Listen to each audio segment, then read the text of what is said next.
இந்த ஐலத்திரட்டு அம்மானை பொருள் சொல்கின்ற விதமாக நிறுத்தப்பட்டிருந்த இடம் கலியனிடம் மாயன் லீலைகள் செய்தல். கலியன் வேண்டக்கூடாத வரங்களை எல்லாம் வாங்கி வருகின்றார். திருமாலுடைய சக்கராயுதம், திருமாலினுடைய திருமுடி, எல்லா தெய்வ சக்தியினுடைய மூல மந்திரங்கள், மந்திர தந்திர வைத்திய வாகனங்கள், மக்களை கொல்லுகின்ற பேய் வெறித்தனமான பேய்களை வருத்தக்கூடியது, இப்படிப்பட்ட நிறைய வரங்களை வாங்கி வருகின்றார். அப்போ இவனை எப்படி கலியுகத்திலே வெல்வது என்பது தேவர்கள் எல்லோருக்கும் ஈசர் முதலாயின் கொஞ்சம் சங்கடத்தில் தான் அவர்கள் இருக்கிறார்கள். அப்படி இருக்கின்ற அந்த சங்கடப்பட்டு இருக்கக்கூடிய அந்த வேளையிலே ஸ்ரீரங்கத்திலே பள்ளி கொண்டிருக்கக்கூடிய அந்த பரந்தாமன் ஆகிய எம்பெருமான் ஆதி நாராயணமூர்த்தி சிலையில்லா வெண்கையால், அதாவது கையிலே எந்த விதமான ஒரு ஆயுதமும் இல்லை, ஆயுதம் இல்லாமல் ஒரு கந்தை துணி விடுத்து ஒரு பண்டாரமாக உருசமைந்து அந்த கலிநீசனுடைய வானலோகத்திலே கலிநீசனுடைய கண்முன்னே வந்து தோன்றி நிற்கின்றார். நின்று கொண்டு ஈசனிடத்திலே, நீசனே நீ ஈசனிடத்திலே நிறைய வரங்களை வாங்கி செல்கின்றாயே, அந்த வரங்களிலே இந்த தேச இரப்பனுக்கு கொஞ்சம் ஈந்து கொடு என்று சொல்லி கேட்கிறார். நான் ஒரு இரப்பன், உன்னிடத்திலே பிச்சை கேட்பதற்காக வந்திருக்கின்றேன், ஆகையினாலே இந்த இறப்பனுக்கு கொஞ்சம் கொடு என்று சொல்லி அந்த நீசனிடத்திலே கேட்கின்றார். ஏன்னா அவனுடைய வரம் வாங்கி இருக்கக்கூடிய வரங்கள் எல்லாம் நிறைய அவன் அழிப்பதற்கு ரொம்ப கஷ்டம் உண்டு. அதனால ஏன்னா அவன் திருமாலுடைய திருமுடியும் சக்கராயுதத்தையும் வாங்கி கொண்டு போறான். அதனால அவனை யாரும் ஜெயிக்க முடியாது என்று சொல்லி தேவர்கள் எல்லாம் சொல்கிறார்கள். அப்படி இருக்கிறான் ஐயா, திருமால் கையிலே இருக்கக்கூடிய சக்கராயுதத்தை கொண்டு போகிறானே, இவனை வதம் செய்வது எளிதல்லவே. அதனாலே அப்படி சங்கடப்பட்டுக் கொண்டு இருக்கக்கூடிய காலகட்டத்தில் தான் திருமால் போய் அவருடைய முன்னாலே போய் நிற்கின்றாய். பாராய் நீ என்று பகட்டினார் எம்பெருமான், தராதே போனால் சாப விடுவேன் உனக்குன்னார். எனக்கு கொஞ்சம் ஈஸ்வரிடத்திலே நிறைய வரம் வாங்கிட்டு வர்றா நீ, அதனால எனக்கு கொஞ்சம் அந்த வரத்திலே கொஞ்சம் பங்கு கொடு. தேச இறப்பனாக நான் தெரிகிறேன், துணி எல்லாம் கிழிந்த துணியை உடுத்திருக்கின்றேன், ஒரு கந்தை துணி உடுத்திருக்கின்றேன், களத்திலே ருத்ராட்சம் அணிந்திருக்கின்றேன், மாலைகளை அணிந்திருக்கின்றேன், பண்டார வேஷம் அணிந்திருக்கின்றேன். ஆகையினாலே இந்த பண்டாரத்துக்கு நீ போய் கொஞ்சம் எனக்கு ஈர்ந்து கொடு என்று சொல்லி கேட்கிறார். அப்போது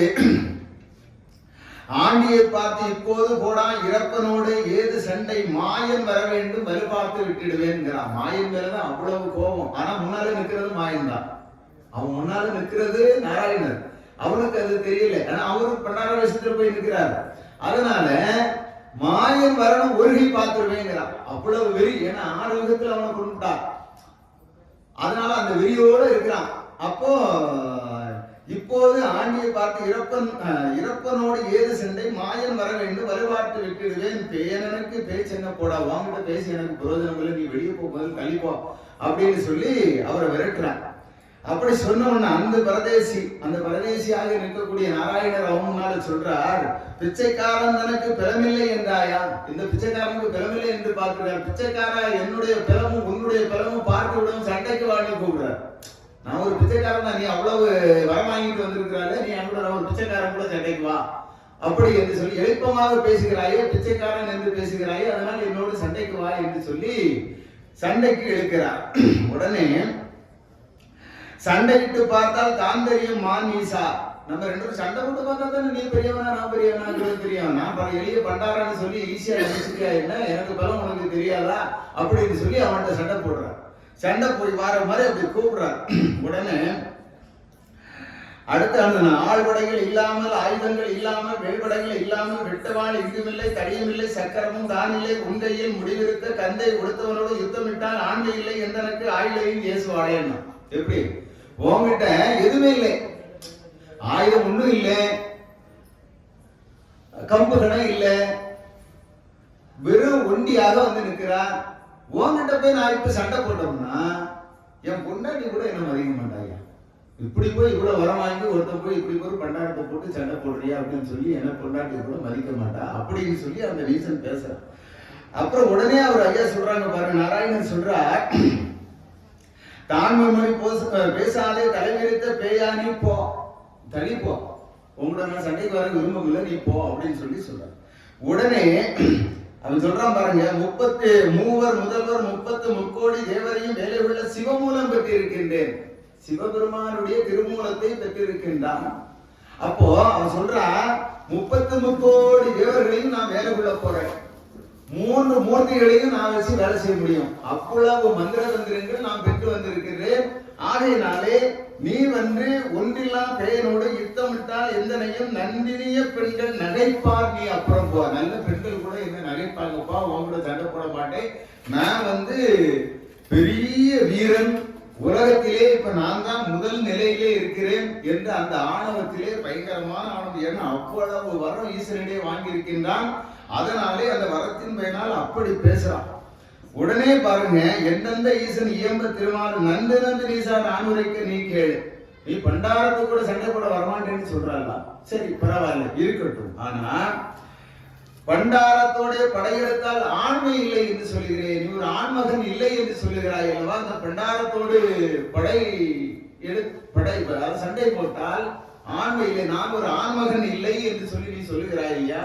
அதனாலே நீ என்ன செய்வாய் என்று சொன்னால், பண்டாரம் என்றும் நீ பூமியிலே போயிருந்து, எப்படி சொல்றாரு பாருங்க, நீ பூமியிலே போயிருந்து ஆளும் போது இவரு எப்பவுமே மாயனுக்கு வந்து இப்படி விகடம் செய்கிற வழக்கம் உண்டு. அவனை பசமா போட்டு எடுத்து அவன்கிட்ட இருந்து வரத்தை பறிக்கிற வேலையை என்ன வேலை உண்டு அந்த வேலையை செய்வார். ஏன்னா அவ்வளவு கோடி வர வாங்கிட்டு போறான்.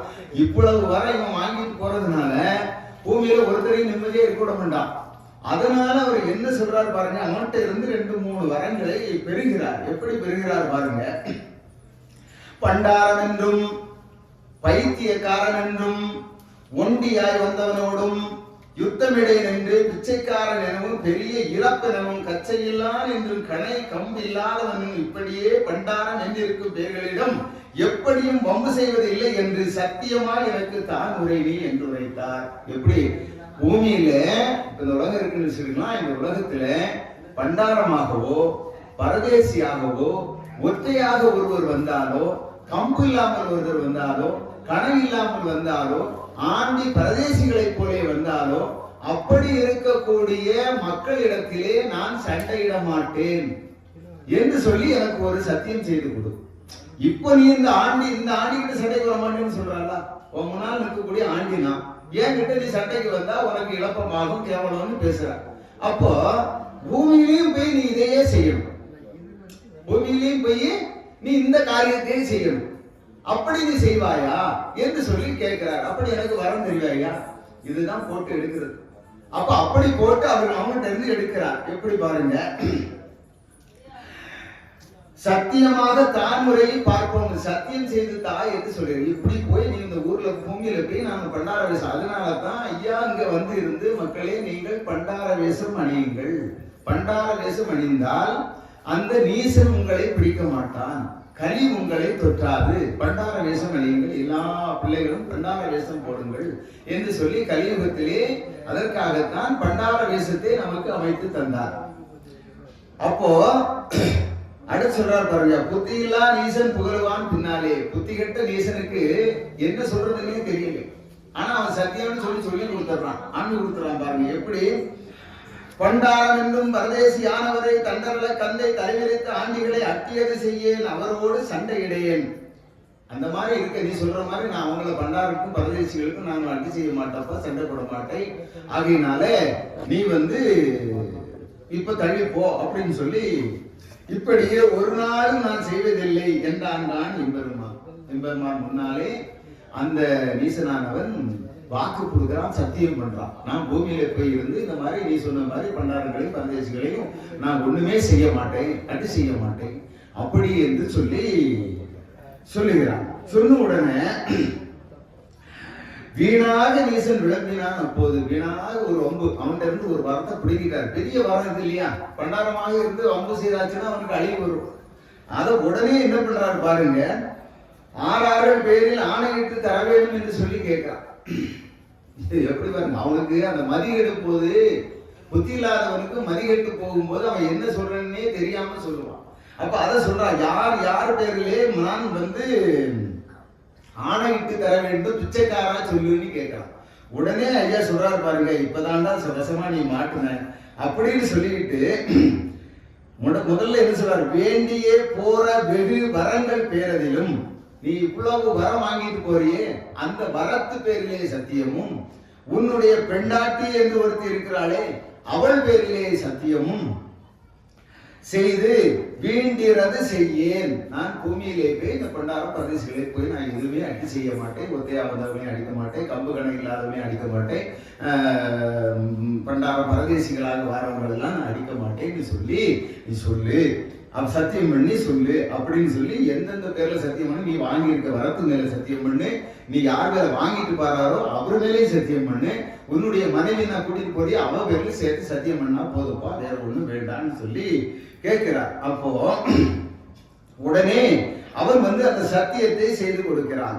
உடனே நாராயணர் இடத்துல சொல்றாரு பாருங்க, பெண் தோட்டு இப்படி போய் நீ அங்க போய் அதன் பிறகு தவறு செய்தால், நீ இங்கே சத்தியம் செய்து தந்திருக்கு போயிருக்கிறாய், அங்கே போய் இருந்து கொண்டு நீ தவறு செய்தால் இதை மீண்டும் என்னிடத்தில் நீ சொன்னதை மீண்டும் அங்கே செய்தாயே ஆனால் உனக்கு நிலைமை என்ன வரும்னு சொல்றாரு பாருங்க.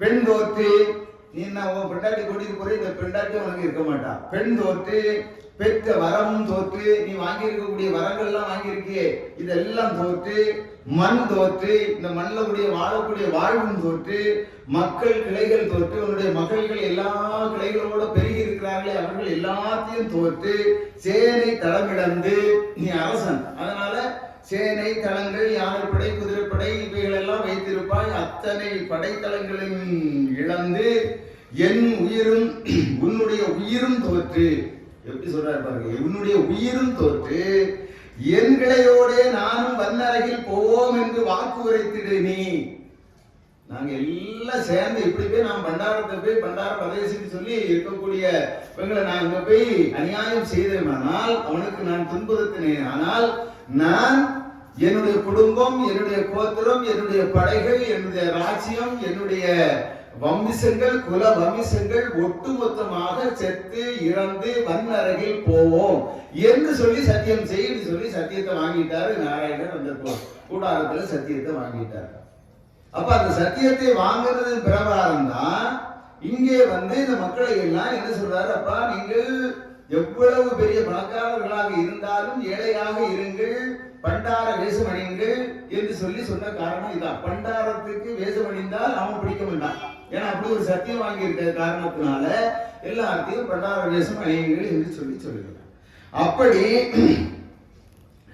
சொன்னபடி எல்லாம் சத்தியம் செய்து கொடுத்துட்டான். வன்னரகில் போவோம் என்று சொல்லி நரகத்துக்கு போவேன், நான் தோத்து, என் மனைவி தோத்து, என்னுடைய குடும்ப வாழ்க்கை எல்லாம் ஒட்டுமொத்தமாக தோத்து நான் நரகத்துக்கு போவேன் என்று சொல்லி சத்தியத்தை கொடுத்துட்டாரு. சத்தியத்தை வாங்கிட்டாங்க.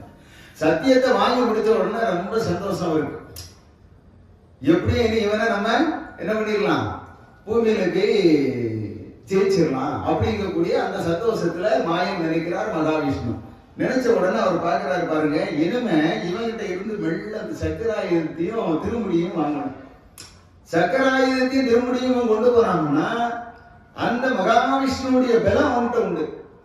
அப்போ மகாவிஷ்ணுவை வெல்வதே பெரிய அரிதாக போய்விடும். அதனால இவன்கிட்ட இருந்து வசமா இந்த சக்கராயுதத்தை வாங்கணும். ஏன்னா சக்கராயுதத்தை வாங்கிட்டு போறாங்க, சக்கராயுதத்தை வாங்க வேண்டும் என்று சொல்லி வசமா அவன் ஒரு கபட நாடகம் ஆடுறாரு. எப்படி பாத்துக்கிடுங்க, வல்ல பலமுள்ள மானிசா நீ பெரிய பலக்காரன், ஏன்னா இப்ப அவ்வளவு வரம் வாங்கியிருக்க, நீ அவ்வளவு பெரிய பணக்காரனே, மந்திரங்களாலே மகா கோடி ஆயுதங்கள் உன்கிட்ட இருக்கக்கூடிய மந்திர சக்தியினாலே கோடிக்கணக்கான ஆயுதங்களை உன்னால உற்பத்தி பண்ண முடியும். அவ்வளவு வரங்கள் நீ வாங்கியிருக்க. அதனால நீ எக்கச்சக்கமான ஆயுதங்களை நீ உண்டு பண்ணலாம். ஆனா நீ ஒருத்தன் என்ன பண்றா பாருங்க, இந்த ஒரு ஆயுதத்தை ஒரு வெத்து இரும்பு, எது சக்கர ஆயுதம், அவங்கிட்ட என்ன சொல்றாரு, சக்கர ஆயுதம் ஒரு வெத்து இரும்புன்னு சொல்றாரு. இது ஒரு வெத்து இரும்பு, இந்த இரும்பை செவந்துட்டு போய் நீ என்ன பண்ண போற? இந்த சக்கராயுதத்தை செவந்துட்டு போய், அது மாயன் கையில இருந்தா அதுக்கு பலம் வேற, அது வேறன்னு வச்சுக்க. ஆனா நீ வாங்கிட்டு போறிய, உனக்கு இது என்ன பண்ணும்? இது வெறும் வெத்தி இரும்புன்னு சொன்னான். வெத்தி இரும்புன்னு சொன்ன உடனே அவன் என்ன பண்ணா, ஆமா பரவாயில்ல, ஓ வெத்தி இரும்பு தான் போல இருக்கு, நம்ம சக்கராயுதம்னு சொல்லி வாங்கிட்டோம், அது மாயன் கையில இருந்தா தான் அதுக்கு வேலை போலுக்கு, நம்மகிட்ட இருந்தா பவர் இல்லை போலுக்குன்னு நினைச்சிட்டான். உடனே என்ன பண்றாரு பாருங்க, அந்த இடத்துல இப்படி ஆயுதத்தை எடுத்து சும வந்து ஈசர் அவர் தந்தாரோ, இவ்வளவு வரத்தையும் தந்துட்டு இந்த வெத்திரும்பையும் தூக்கிட்டு போன்னு சொல்லி ஈசர் தந்துட்டாரே உங்ககிட்ட அப்படின்னு சொல்லி அப்படி மைய மழுக்கிறாரு. ஏன்னா அவனுக்கு சக்கராயுதத்தை விடுகணும், அதுக்கு என்ன வழியோ அந்த வழியை செய்யறார். உடனே துணிகட்ட வெற்றிரும்பை சுமந்து தந்தாரோ, இரும்பை சுமந்தால் இல்லையான் என்னுடையன் தரும் வரும்போல் சம்பாத்தியம் தருகிறேன். இந்த இரும்பு கொண்டா, இந்த சக்கராயுதத்தை கொண்டா, உனக்கு நான் இதை வந்து சம்பாதிக்கிறதுக்கு உள்ள வசதியை செய்து தரேன். இதை வச்சு உனக்கு என்ன செய்ய முடியுமோ சம்பாதிக்கக்கூடிய, பணம் சம்பாதிக்கக்கூடிய வழியை சொல்லி தருகிறேன். அந்த சக்கராயுதத்தை என்னிடம் தா என்று சொல்லி கேட்கிறார். சக்கராயுதத்தை என்னிடம் தான், நான் பணம் சம்பாதிக்கிறதுக்கு உனக்கு வழி சொல்லி தருகிறேன் என்று சொல்லி சொல்றாரு. அதை வச்சு நான் உனக்கு வழி சொல்லி தருகிறேன் என்று சொல்லி சக்கராயுதத்தை எம்பெருமான் வசமா அவன்கிட்ட இருந்து வாங்குறார். எப்படி தருகிறேன் உனக்கு? உடனே அவன் எப்படின்னு சொல்றான், தாரேன்னு சொல்லி அப்படி கையில கொடுத்துட்டான். சக்கராயுதத்தை கையில வாங்கிட்டார். சக்கராயுதத்தை கையில வாங்கி சக்கரத்தை வேண்டி சங்கு சரத்தாமன் மிக்க பணமாய் மிகுந்த சக்கராயுதத்தை சபிக்கவே மாயன் சக்கராயுதம் கேட்கும். சக்கராயுதம் பணமாகியது. இப்ப இங்க பூமியில இருக்கக்கூடிய பணம் எல்லாம் என்ன நினைக்கிறீங்க? அவ்வளவு சக்கராயுதம். அந்த பணம் அதிகமாக ஒருத்தன் இருந்தால் அவன் அதை அறுத்துடும். அந்த சக்கராயுதத்தான் இறைவன் என்ன பண்றாரு, மகாவிஷ்ணு பணமாக்கி பூமியிலே போடுகிறார். சக்கராயுதத்தை பணமாக்கி பூமியிலே கொடுக்கிறார். உனக்கு நல்ல சம்பாத்தியமாச்சு, நீ எடுத்துக்க அப்படின்னு சொல்லி. அதனாலதான் இன்னைக்கு பணம் பணம் பணம் பணம் எண்ணி மக்கள் அலைஞ்சி அலைஞ்சி அலைஞ்சி அலைஞ்சி நோய்பட்டு கஷ்டப்பட்டு பணத்து மேல ஆசைப்பட்டு பணத்தை சேர்க்கணும்னு சொல்லி மூட்டை கணக்கா கட்டி ரூம்ல எல்லாம் போட்டு வச்சிருக்கேன். இந்த சக்கராயுதம் பண்ண வேண்டாம், அதுவே அவனை சொல்லி முடிச்சிடும். அது வேற வச்சுக்கிட்டு தக்க செல்வம் திருத்தக்க செல்வம். தக்க செல்வம் ஒருத்தன் வரும்போது அவன் அதை கர்மம் செய்து திருத்தக்க செல்வமாக மாற்ற வேண்டும். எப்பவுமே ஞாபகம் வச்சுக்கணும், ஒருத்தன்ட்ட தக்க செல்வம் வரும், இறைவன் கொடுப்பான், நிறைய செல்வத்தை கொடுப்பான், அள்ளி எண்ணி கொடுப்பான். அப்ப அவன் என்ன நினைக்கணும், அதை திருத்தக்க செல்வமாக மாற்றணும். இப்போ ஒருத்தர் ஒரு விவசாயி ஒரு 25 ஏக்கர்ல நெல் பயிர் போட்டிருக்காரு. அப்ப அந்த நெல் பயிர் போட்டு நல்லா விளைஞ்சு கிடைக்குது, அது பாட்டுக்கு கிடக்குது. 1000 மூட்டை நெல் 2000 மூட்டை நெல் கிடக்கு. நான் ஒருத்தருக்கும் கொடுக்க மாட்டேன், என்கிட்டயே வச்சுக்கிடுவேன்னு சொன்னா அது எந்த வகையில நேரம்? இதே மாதிரிதான் பணமும் நிறைய சம்பாதிச்சு மூட்டையா கட்டி போட்டு என்ன பண்ணணும்? அப்ப அந்த நெல்களை எல்லாம் மக்களுக்கு அள்ளி எள்ளி கொடுக்கணும். கொடுக்கிறவன் தான், அதுதான் தர்மம். அப்ப அவர்கிட்ட அந்த விவசாயி கிட்ட தக்க செல்வம் இருக்கு, அதை திருத்தக்க செல்வம் மாற்றுறார் என்று சொன்னால் அந்த நெல்லுகளை எல்லாம் அள்ளி மக்களுக்கு எல்லாம் கொடுத்து நாங்க சாப்பிடுங்க, எல்லாரும் சாப்பிடுங்க, சந்தோஷமா சாப்பிடுங்க அப்படி என்று சொல்லி அவன் விதைக்க வேண்டுமே தவிர மூட்டையா கட்டி போட்டு நான் தான் விவசாயம் பண்ணேன், நான் தான் எல்லாம் தேடி வச்சிருக்கிறேன், எனக்கிட்ட தான் இருக்கணும்னு சொல்லி அவன் வச்சுக்கிட்டான்னா அது எந்த வகையில் நியாயம்? இதே மாதிரிதான் பணமும். பணத்தையும் நிறைய சம்பாதிச்சு நான் தான் சம்பாதிச்சேன், நீ தான் சம்பாதிச்சா, இல்லைன்னு நான் சொல்லல. அந்த வயல பயிரிட்டு சம்பாதித்த நெல்லும் நீ சம்பாதிச்சே தானே. அப்ப அந்த நெல்லை மட்டும் விலை கொடுக்குற, பணத்தை மட்டும் ஏன் கொடுக்க மாட்டேங்கிற? அப்ப இந்த பணத்தையும் தர்மம் செய்ய வேண்டும், அந்த நெல்லையும் தர்மம் செய்யணும், அந்த பணத்தையும் தர்மம் செய்ய வேண்டும். அப்போ அந்த பணம் என்ன செய்யும்? இது பணம் சக்கராயுதம் நம்மளுக்கு நன்மை செய்யும். இதுதான் இந்த இடத்துல ஐயா சொல்றாங்க. அப்ப அந்த பணத்தை என்ன பண்றாரு, பணமாக்கி கொடுக்கிறார். நீ கொண்டு வா, உனக்கு நல்ல வசதியா இருக்கும் அப்படின்னு சொல்லி. இந்த கலிவீசன் கிட்ட இந்த பணம் போச்சுன்னா அவன் என்ன வேணாலும் செய்வான். ஒரு ஆளை கொல்றதுக்கு விலை வைப்பான். நான் இத்தனை லட்சம் தரேன், இல்ல இத்தனை கோடி தரேன், இந்த அவனை கொண்டு வா. அப்ப அவன் என்ன செய்யறான்? பணத்தை வைத்து அநியாயத்தை செய்கிறான். சரி, அப்ப அந்த பணம் எதுக்கு உதவுது? அவனுக்கு பாவத்தை சம்பாதிப்பதற்குத்தான் அவனுக்கு அந்த பணம் உதவுகிறது. இப்படித்தான் இந்த பணம் பூமியிலே வந்து பணமாக பிறந்தது. சக்கராயுதம் இது பூமியிலே வந்து பிறந்தது.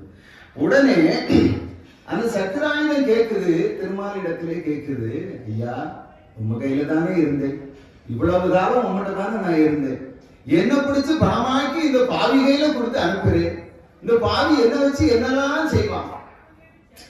அது கேட்குது, இந்த பாவி என்ன வச்சு என்னெல்லாம் செய்வான்? நான் இப்ப சொல்லுங்களே, இந்த சக்கராயுதத்தை வச்சு ஒரு ஒரு கோடி தரேன், அவனத்துல கொடுத்தா இந்தா ஒரு கோடி தரேன், நீ அவனுக்கு சத்தவனும் பிடிக்கிட்டுவான். இந்த பணம் என்னென்னலாமோ பண்ணுது. அப்ப அந்த பணம் அந்த சக்கராயுதம் சாமி கிட்ட கேட்குது, இந்த பணத்தை வச்சு அவன் என்ன வச்சு என்னெல்லாம் பாடா படுத்த போறானே, அவன்கிட்ட பிடிச்சு கொடுத்துட்டு ஐயா என்ன, எனக்கு எப்ப இந்த சாபம் தீரும்னு சொல்லி கேட்கிறார். அப்போ என்னிட நீசனிடத்தில் என்னை பணமாக்கி ஈகிறே சுவாமி, இப்போது இட்ட சாபம் எப்போது தீரும் என்றான். திருமால்கிட்ட கேட்கிறான், இப்போது நீ போட்டு பணமா சபிச்சு கொடுத்துட்டுறே, எந்த சாபம் எனக்கு எப்போ தீரும் என்று சொல்லி அந்த சக்கராயுதம் கேட்கின்றது. அப்போது நாராயணன் சொல்றார், கலி மாறும் போது கலரும் உங்கள் சாபம், கலியுகம் முடிகிற வரைக்கும் உன்னுடைய இந்த சக்கராயுதம் இருக்கும். அப்ப கலியுகத்திலே கடைசி வரைக்கும் என்ன இருக்கும்? இந்த சக்கரம் தான், பணம் தான் வேலை செய்யும். எல்லா நாட்டிலையும் பணம் தான் வேலை செய்யும். பாத்தீங்களா, எங்க பார்த்தாலும் பணம் தான் வேலை செய்யும். அவனா பணக்கார நாடு, அமெரிக்காவா அது பணக்கார நாடு, ரஷ்யாவா அது பணக்கார நாடு, சைனாவா அது பணக்கார நாடு. அப்ப எல்லா இடத்திலையும் பணம் தான் முதல் ஓங்கி இருக்கிறது. எல்லா நாட்டிலையும் பணம் தான் ஓங்கி இருக்கிறது. அப்போ பணம் கலியுகம் முடிகிற வரைக்கும் இந்த பணம் அங்கே இருக்கும். அப்ப கலியுகத்திலேயே அவர் ஐயா சொல்ற, கலி மாறும் போது கலரும் உங்கள் சாபம். கலியுகம் முடிகிற வரைக்கும் இந்த பணம் இருந்துகிட்டே தான் இருக்கும். இந்த பணத்துக்கு அது வரைக்கும் இந்த வேலை இருந்துகிட்டு தான் இருக்குது. இந்த பணத்தை வச்சு என்னென்னமோ பண்ண போறாங்க, நாட்டுல பணத்தை வச்சு என்னென்னமோ செய்ய போறாங்க, நாட்டையே அழிக்க போறாங்கன்னு வச்சுக்கலாம் மொத்தத்துல. ஏன்னா சக்கராயுதத்தான் உலகத்தை அழிக்கும். நாளும் குறுகலாச்சு, நறுக்களும் பெருகலாச்சு, சக்கராயுதத்துக்கு இறை காணும் பருவமாச்சு பகவான். நாலு குறுகி போச்சு, மக்கள்லாம் நிறைய பெருகிட்டாங்க, காசுக்கு இரையாகிறாங்க. சக்கராயுதத்துக்கு இறை காணும் பருவமாச்சு. அப்ப கடைசி கட்டம் இந்த சக்கரம் தான் மக்களை கொல்ல போகிறது. அந்த சக்கராயுதம் தான் சக்கரமாக மாறியது.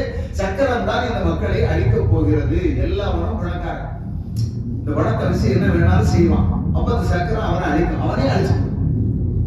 அப்படித்தான் இந்த இடத்திலே நாம் இதை எடுத்துக்கொள்ள வேண்டும். அப்படி பணமாக்கி கீழே போட்டார்.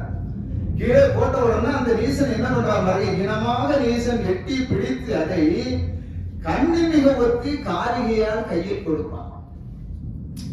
சில பேர் பணத்தை அப்படியே கட்டி கொண்டு வருவான், ஊரானுக்கு சம்பளம் கொடுக்க வேண்டிய இருக்கும், ஆனா கொண்டு வருவான், வண்டியிலே கொண்டு வந்துருவான், ஊரானுக்கு சம்பளம் கொடுக்கணும், கொண்டு வந்து பொண்டாட்டிக்கு அப்படியே கொடுப்பான். பொண்டாட்டி அப்படியே கண்ணிலே ஒத்தி அப்படியே மடி அங்கோட்டு வச்சிருவா, எங்க கீழே கூட வச்சிருவா, வேலைக்காரனுக்கு சம்பளம் இல்லை, அவன் அவ்வளவுதான். இப்படிதான் நடக்குது நிறைய. அதைத்தான் இந்த இடத்துல ஐயா சொல்றாங்க, கண்ணில் மிக ஒத்தி காரிகையாக கையில் கொடுப்பான், பொண்டாட்டிட்ட கொடுத்துருவான், இது வச்சுக்கோமா நம்மளுக்கு ஆகும் அப்படின்னு சொல்லி. அவன் கேட்குண்டா, இது சம்பளம் கொடுத்தியா இல்ல நம்ம சம்பளம் தானே அவன் கேட்கறது இல்லை. ஏன்னா எல்லாம் அப்படி, எல்லாமே அப்படி மாய்க்குள்ளே இருக்கிறது. அப்படி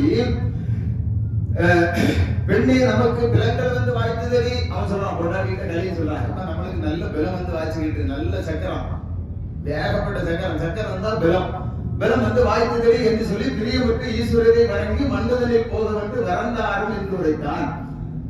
அப்போ நான் பூமிக்கு போறேன் அப்படின்னு சொல்லி ஈஸ்வரரை வணங்கலாம். இந்த வரத்தை வாங்கிட்டார் பகவான். சக்கராயத்தை இது பண்ணி சக்கர படம் வாங்கி கொடுத்து எல்லாத்தையும் பிடிச்சி பாதி பிடிக்கிறாருன்னு வச்சுருங்களேன். பாதி வெயிட் குறைஞ்சிட்டு அவருக்கு வந்துட்டார். வந்து வாங்கிட்டு உடனே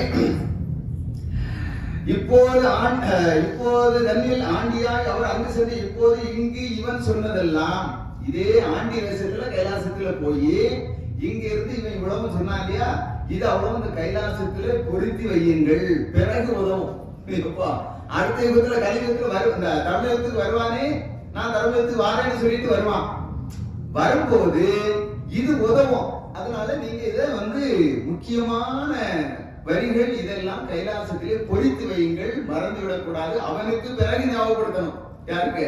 அந்த கலியனுக்கு பிறகு நான் ஞாபகப்படுத்தணும். அதனால இங்கே பொறித்து வையுங்கள் என்று சொல்லி ஈஸ்வரிடத்தில் சொல்லுகிறார். ஈகின்ற போது அப்போது சக்தியும் மன்ன சிவனாரை மாவாவி கேட்ட வரம். அப்படி எழுதி எல்லாம் வச்சாச்சு. வச்ச உடனே ஆதி பராசக்தி சிவபெருமான்கிட்ட கேட்கிறாங்க.